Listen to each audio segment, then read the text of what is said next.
नमस्कार दोस्तों, मैं Mohan Jaipal JMC study hub learning platform में आपका स्वागत है। आज से हम करंट अफेयर का सीरीज स्टार्ट करने जा रहे हैं। वैसे तो कई चैनल हैं जहां आपको करंट अफेयर मिल जाएंगे, परंतु ये series UGC NET exam paper first और paper 2 journalism and mass communication को ध्यान में रखते हुए बनाया गया है। ये सीरीज आपके लिए काफी महत्वपूर्ण साबित होगी और जो एग्जाम में जो आपके क्वेश्चन पूछे जाते हैं उससे संबंधित हमने सारे क्वेश्चन तैयार किए हैं। तो चलिए ये सीरीज शुरू करते हैं।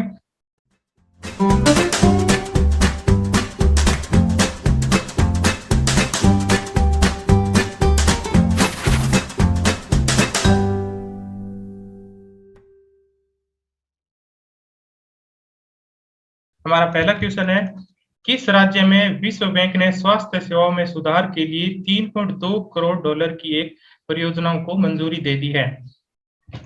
जल्दी से आप लाइव आ जाइए सारे। चलिए इसका आंसर कीजिए। पहला ऑप्शन है दिल्ली, बी है बिहार, सी झारखंड, डी मिजोरम। इसका आंसर कीजिए। चलिए इसका आंसर देख लेते हैं। इसका सही आंसर है मिजोरम। मिजोरम राज्य के लिए विश्व बैंक ने गरीब जो तबके के लोग हैं उनके लिए फंड दिया है। स्वास्थ्य से संबंधित जो लोगों की सेवाएं हैं उनके लिए। इसमें जो गरीब और कमजोर या दूर दराज के जो लोग हैं, आप इसमें पिक में देख सकते हो कि उनकी जो स्वास्थ्य से संबंधित सुधार के लिए विश्व बैंक ने मिजोरम राज्य को 3.2 करोड़ डॉलर का फंड दिया है इस परियोजना के लिए। चलिए नेक्स्ट क्वेश्चन देखते हैं। नेक्स्ट क्वेश्चन है हमारा, 100 मेगावाट बिजली उत्पादन क्षमता वाला भारत का 13वां सौर संयंत्र किस राज्य में स्थापित किया जाएगा? ये क्वेश्चन काफी इंपॉर्टेंट है, आप जल्दी से आंसर कीजिए। इसमें गुजरात, तेलंगाना, कर्नाटक, राजस्थान। काफी आंसर आ रहे हैं, काफी लोग इसमें सी कर रहे हैं, बी कर रहे हैं, और जल्दी से आंसर कर दीजिए। इसका सही आंसर है तेलंगाना। तेलंगाना में 100 मेगावाट बिजली उत्पादन क्षमता वाला भारत का 13वां सौर यंत्र जो स्थापित होगा। और इसकी ये जो आप इस तरह से देख सकते हो कि तेलंगाना के रामाकुंडम में 100 मेगावाट की क्षमता वाला ये 13वां संयंत्र स्थापित किया जाएगा। इसके अलावा जो 600 मेगावाट क्षमता वाला दुनिया का जो सबसे बड़ा सौर ऊर्जा संयंत्र है जो मध्य प्रदेश में नर्मदा नदी पर ओंकेश्वर बांध पर स्थापित किया जा रहा है। इसकी लागत है जो 3 करोड़ रुपए की होगी और ये परियोजना है 2022-2023 के बीच में इसकी बिजली उत्पादन शुरू होने की उम्मीद है। आपसे इस मध्य प्रदेश का जो ये 600 मेगावाट का जो सौर ऊर्जा संयंत्र है इसके बारे में, नदी के बारे में भी पूछ सकते हैं कि ये कौन सी नदी पर स्थित है, या बांध के बारे में भी पूछ सकते हैं, तो आप इसको भी ध्यान से पढ़ लीजिए। ये बांध है, इसका ओंकेश्वर बांध है, खांडवा में स्थित है, मध्य प्रदेश के खांडवा में। और ये जो नदी है जो नर्मदा नदी के किनारे बनाया जा रहा है। चलिए नेक्स्ट क्वेश्चन लेते हैं। फिल्म फेयर अवार्ड 2021 में किसे बेस्ट अभिनेता का अवार्ड दिया गया था?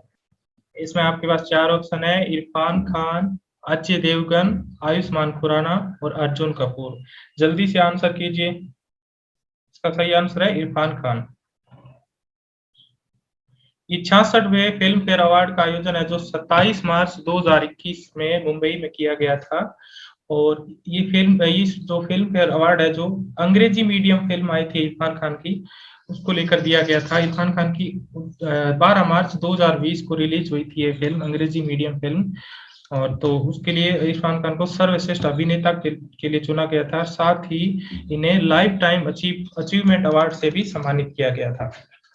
इरफान खान की डेथ है जो 29 अप्रैल 2020 को हो गई थी। तो इस अवार्ड को लेने के लिए उनके बेटे हैं बाबिल, वो इस अवार्ड को लेने पहुंचे थे। चलिए नेक्स्ट क्वेश्चन लेते हैं। विश्व ऑटिज्म जागरूकता दिवस निम्न में से किस दिन मनाया जाता है? इसमें आपके 4 ऑप्शन है, 10 जनवरी, 15 मार्च, 12 अगस्त, 2 अप्रैल। जल्दी से आंसर कीजिए। विश्व ऑटिज्म दिवस क्या होता है इसके बारे में पूरा मैं आपको एक्सप्लेन दूंगा। इसका सही आंसर है 2 अप्रैल। 2 अप्रैल को विश्व ऑटिज्म जागरूकता दिवस मनाया जाता है, क्योंकि ऑटिज्म एक प्रकार की बीमारी है जो मस्तिष्क को प्रभावित करती है, और इससे जो पीड़ित लोग होते हैं वो इस तरह से व्यवहार करते हैं कि वो स्वयं में खोए रहते हैं। और ये जो जागरूकता दिवस विश्व ऑटिज्म जागरूकता दिवस मनाने का मकसद है कि लोगों में इससे प्रति कैसे उनको जागरूक किया जाए और इसका किस तरह से निदान के लिए जो प्रोत्साहित किया जाए। सेकंड क्वेश्चन लेते हैं। विश्व जल दिवस निम्न में से किस दिन मनाया जाता है? विश्व जल दिवस जो पूरे दुनिया में मनाया जाता है, इसकी जो 10 जनवरी है, ये ऑप्शन है, बी है 12 मार्च, सी 20 अप्रैल, डी 22 मार्च। इसका सही ऑप्शन है 22 मार्च। आप इस तस्वीर को देख करके समझ सकते हैं कि विश्व जल दिवस क्यों मनाया जाता है, कि जल ही जीवन है, इसे व्यर्थ ना पाए। और इससे पर्यावरण तथा विकास का संयुक्त राष्ट्र सम्मेलन द्वारा आयोजित किया गया था 1993 में, और उसी दिन से ये विश्व जल दिवस मनाया जा रहा है। चलिए नेक्स्ट क्वेश्चन लेते हैं। पीड़ित जानवरों को पशु स्वास्थ्य सेवा प्रदान करने हेतु भारत का पहला एम्बुलेंस नेटवर्क स्थापित करने की घोषणा किस राज्य ने की है? यानी पशुओं के लिए जो एम्बुलेंस सेवा शुरू की है वो कौन सा राज्य है? भारत का पहला राज्य है, इसके बारे में आपको बताना है। इसका ऑप्शन है बिहार, झारखंड, तमिलनाडु और आंध्र प्रदेश। जल्दी से आंसर कीजिए, काफी सही आंसर भी आ रहे हैं इसमें। Very good. इसका सही आंसर है आंध्र प्रदेश। आंध्र प्रदेश सरकार ने पशु स्वास्थ्य सेवाओं को ध्यान में रखते हुए इनके लिए एक एम्बुलेंस सेवा शुरू करने की घोषणा की है। इसके अंदर 175 मोबाइल एम्बुलेंस शुरू करने की तैयारी है, और इस इमरजेंसी केस में एम्बुलेंस में रखे किट से ऑन द स्पॉट जानवरों का इलाज किया जाएगा। नेक्स्ट क्वेश्चन है, विश्व क्षय दिवस, क्षय रोग दिवस, वर्ल्ड टीबी डे निम्न में से किस दिन मनाया जाता है? इसके 4 ऑप्शन है, 10 जनवरी, 12 जुलाई, 24 मार्च और 15 नवंबर। सही आंसर कीजिए। इसका सही आंसर है 24 मार्च। 24 मार्च को विश्व टीबी दिवस मनाया जाता है। इसका ये है, थीम है कि टीबी हारेगा देश जीतेगा। कि पूरे विश्व में विश्व क्षय रोग दिवस पूरे विश्व में 24 मार्च को घोषित किया गया था, और इसका ये ध्येय था कि लोगों को इस बीमारी के विषय में जागरूक करना और इस रोग को इसको रोकथाम करना। 67वें नेशनल अवार्ड समारोह में किस फिल्म को सर्वश्रेष्ठ फिल्म के अवार्ड से सम्मानित किया गया था? आपको इस फिल्म का नाम बताना है। फिल्म के जंगल, छिछोरे, आदमी और मिट्टी। सॉरी, ऑप्शन पहले शो करके। चलिए इस बार देख लेते हैं। छिछोरे फिल्म है जो फिल्म को लेकर के 67वें समारोह में जो घोषणा की थी, ये सूचना एवं प्रसारण मंत्री प्रकाश जावड़ेकर ने की थी, और इसमें सुशांत सिंह राजपूत और श्रद्धा कपूर की जो बेहतरीन फिल्म छिछोरे को बेस्ट हिंदी फिल्म चुना था। वहीं इसी नेशनल अवार्ड में बेस्ट एक्टर का अवार्ड जो कंगना रनौत को मिला था। नेक्स्ट क्वेश्चन है, विश्व मौसम विज्ञान दिवस वर्ल्ड, ये जो पूरे वर्ल्ड में ये मनाया जाता है, मौसम से संबंधित है कि मौसम में परिवर्तन जो आता है जलवायु में, किस प्रकार से उसे लेकर के जागरूकता को लेकर के ये मनाया जाता है। तो इसमें आपको सही ऑप्शन चुनना है। इसमें 4 ऑप्शन है, 10 जनवरी, 20 अप्रैल, 23 मार्च और 30 अगस्त। जल्दी से आंसर कीजिए।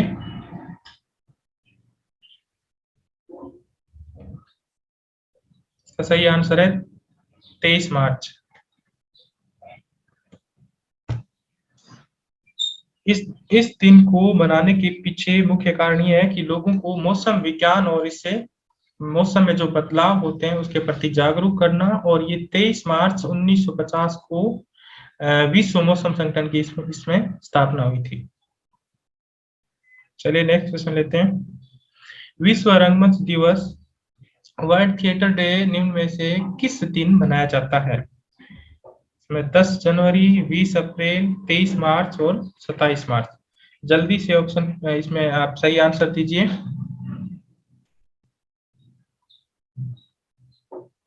आपको कोई भी डाउट है तो वो डाउट क्लियर करने के लिए आप लास्ट में वीडियो के जो अंत में आप को कमेंट में डाल सकते हो, तो फिर हम उसमें डिस्कस कर लेंगे।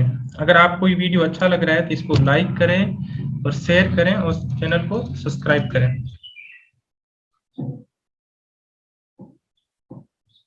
इसका सही ऑप्शन है 27 मार्च।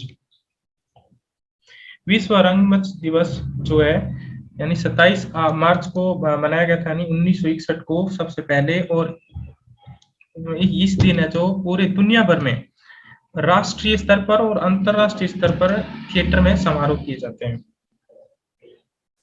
आप ये भी देख सकते हो।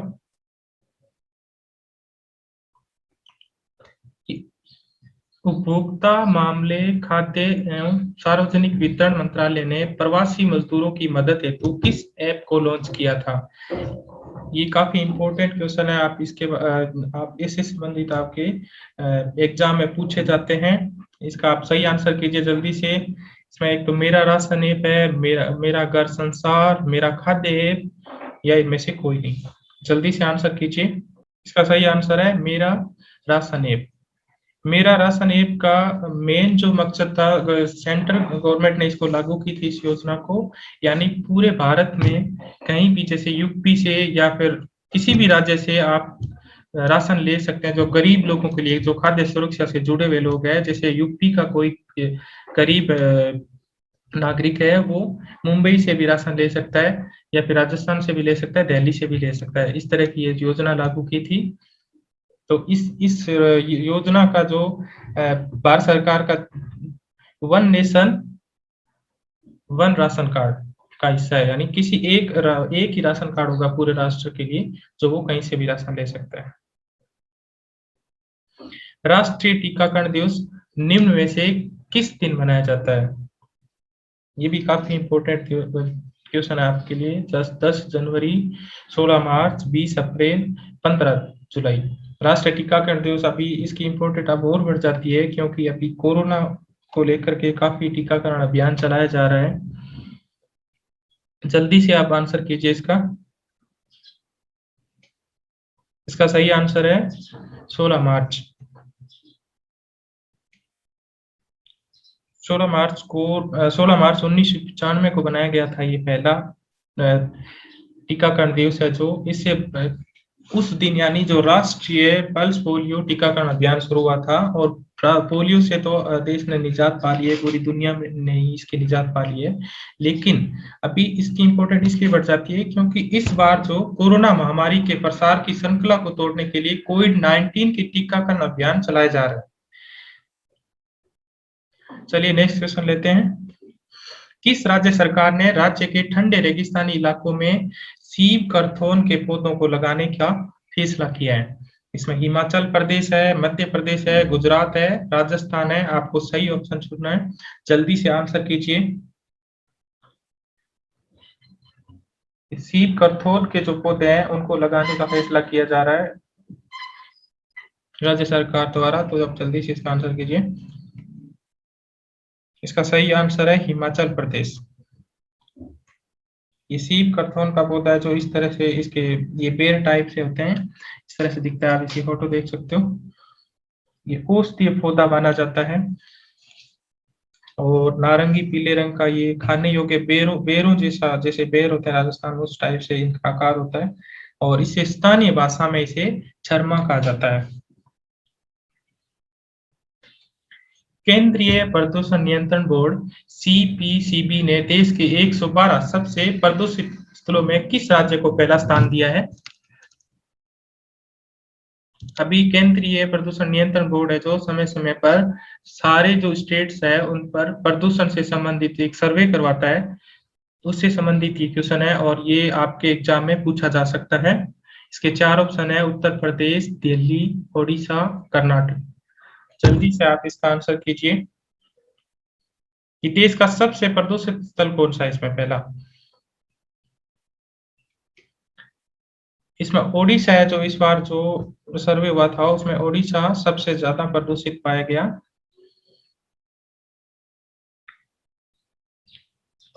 सीपीसीबी ने उत्तर प्रदेश को इसमें दूसरा स्थान दिया है और दिल्ली को इसमें तीसरा स्थान है। दिल्ली ने इसमें काफी सुधार किया है। पर्यावरण मंत्रालय के अनुसार जो जैसे कूड़ा करकट कचरा है या विषैले पदार्थ जो भी खतरनाक यानी जो स्वास्थ्य पर बुरा असर डालते हैं उससे संबंधित जो प्रदूषित उसको लेकर ये सर्वे किया जाता है। ठीक है, चलिए नेक्स्ट क्वेश्चन लेते हैं। विश्व एनजीओ दिवस किस दिन मनाया जाता है?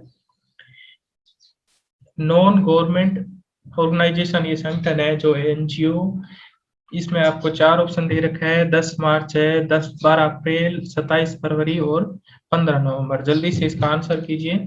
एनजीओ है जो एक गरीब और महिलाओं को लेकर के और बालिकाओं को लेकर के इनके सुधार से संबंधित एक कार्य करता है। एनजीओ काफी जैसे एक संगठन चलाता है पूरे देश में, ये विश्व भर में इसके संगठन चलते हैं। इसका सही ऑप्शन है 27 फरवरी। आप ये इसके ये जो फिक्स देख सकते हो, इसे समझ सकते हो कि एक दूसरे का सहयोग करना। एनजीओ का मतलब है सहयोग करना, लोगों का सहयोग करना। ये एक तरह से चैरिटी जैसे एनपीओ सीएसओ के अंदर आता है और लोगों को ये प्रेरित करता है, अधिक से अधिक जागरूक करता है। और 27 फरवरी 2014 को पहली बार विश्व एनजीओ दिवस है जो मनाया गया था। हाल ही में भारत और किस देश ने दोनों देशों के बीच एक हॉटलाइन स्थापित करने को लेकर के एक सहमति की घोषणा की है? ये कौन सा देश है आपको जल्दी से बताना है। मैंने जो हॉटलाइन यानी जो बॉर्डर की पिक है ये भी मैंने डाली है इसमें, आप देख सकते हैं। जल्दी से आंसर कीजिए। नेपाल, चीन, रूस, जापान, इसमें काफी आंसर आ रहे हैं। ठीक है, काफी सही आंसर आ रहे हैं। चलो देख लेते हैं। इसका सही आंसर है चीन। चीन और भारत को लेकर के पिछले काफी समय से विवाद चल रहा था सीमा पर, और काफी ऐसी आपातकालीन स्थिति हो रखी थी, तो उसको लेकर के एक समझौता हुआ है, हॉटलाइन समझौता हुआ है, जिसके माध्यम से दोनों के बीच में समय समय पर यानी एक संचार और विचार का आदान प्रदान हो सकेगा। और दोनों देशों की जो सीमा है उसमें जो सैन्य वापसी को लेकर के भी समझौता हुआ है, क्योंकि चीन ने भी वहाँ अपनी सेना लगा दी थी सीमा पर, और इधर भारत से भी। तो दोनों जो वास्तविक नियंत्रण रेखा है एलएसी, उस पर एक शांति को बढ़ावा देगा जो ये समझौता है, इसे संबंधित ये दोनों में किया गया है। चलो नेक्स्ट क्वेश्चन लेते हैं। राष्ट्रीय विज्ञान दिवस निम्न में से किस दिन मनाया जाता है? आंसर ये फोटो पहले शो, ठीक है। चलो इसका आंसर शो करके मैं दिखा देता हूँ। 28 फरवरी को मनाया जाता है national science day. CV Raman की इसमें मैंने फोटो लगा रखी है। सीवी रमन से ये संबंधित है। सीवी रमन ने, क्योंकि 1986 से ये भारत में प्रतिवर्ष 28 फरवरी को ये राष्ट्रीय नेशनल जो साइंस डे मनाना शुरू हुआ था। और प्रोफेसर सीवी रमन, चंद्रशेखर वेंकटर रमन थे, उन्होंने 1928 में कोलकाता में इस दिन एक उत्कृष्ट वैज्ञानिक खोज की थी जो रमन प्रभाव के रूप में प्रसिद्ध है। उसी को लेकर के ये राष्ट्रीय दिवस है जो मनाया जाता है। चलिए नेक्स्ट क्वेश्चन लेते हैं। 51वां दादा साहब फाल्के पुरस्कार से किसे सम्मानित किया गया था?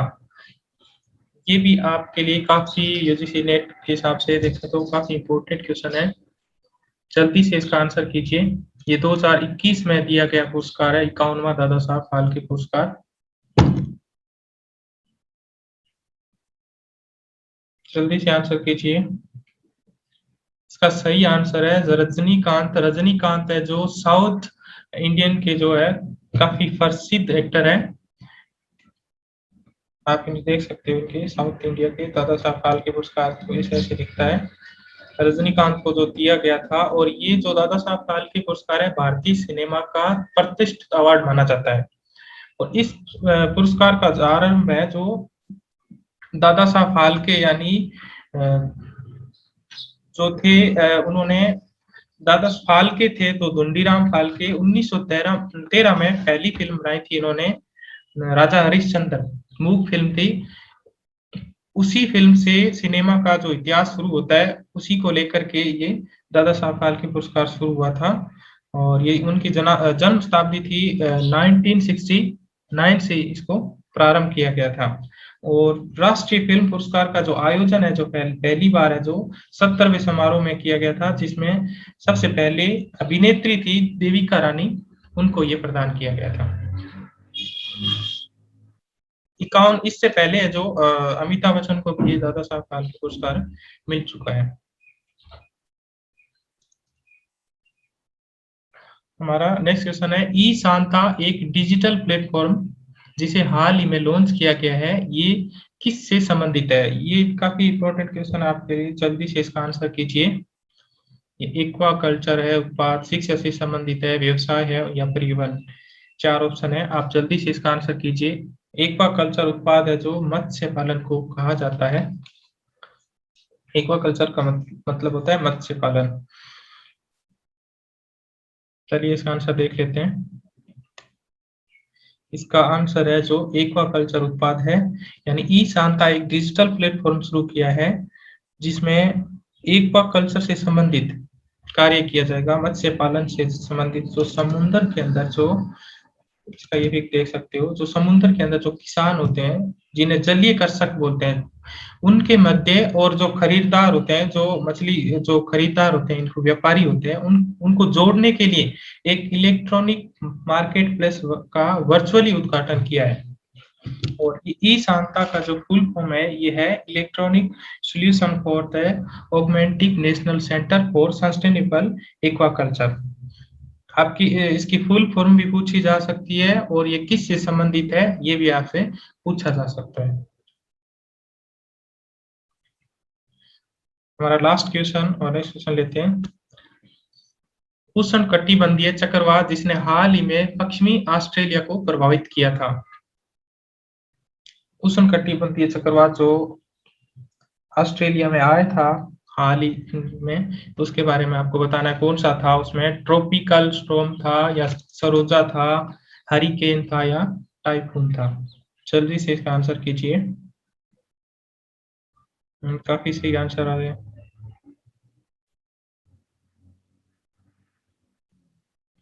इसका सही आंसर है जो सरोजा। आप ये देख सकते हो, चक्रवात है जो इस तरह से, मैंने इस तस्वीर लगाई है, इस तरह से होता है। आपको सारे क्वेश्चन है जो आप इसको दोबारा, अगर नहीं समझ में आ रहा है तो दोबारा इसको देख सकते हैं और इसको समझ सकते हैं। उष्णकटिबंधीय चक्रवात सरोजा है जो हाल ही में पश्चिमी ऑस्ट्रेलिया में आया था, जो 1000 किलोमीटर लंबे खंड को इसने प्रभावित किया था, और इसकी जो रफ्तार थी वो 170 किलोमीटर प्रति घंटा के साथ थी। ये हमारा अंतिम क्वेश्चन था, और थैंक यू। इस तरह से आप हमारे साथ जुड़े रहिए, और आज का सेशन पूरा होता है। अब नेक्स्ट सेशन में जल्दी लेके आऊंगा। आपके जितने भी परीक्षा से संबंधित सारे जो करंट अफेयर है, इम्पोर्टेंट क्वेश्चन है, वो मैं सारे लेकर आता हूं, और आप इस तरह से हमारे साथ जुड़े रहेंगे तो सारे परीक्षा से संबंधित जो क्वेश्चन पूछे जाते हैं वो सारे क्वेश्चन मैं कवर करूंगा।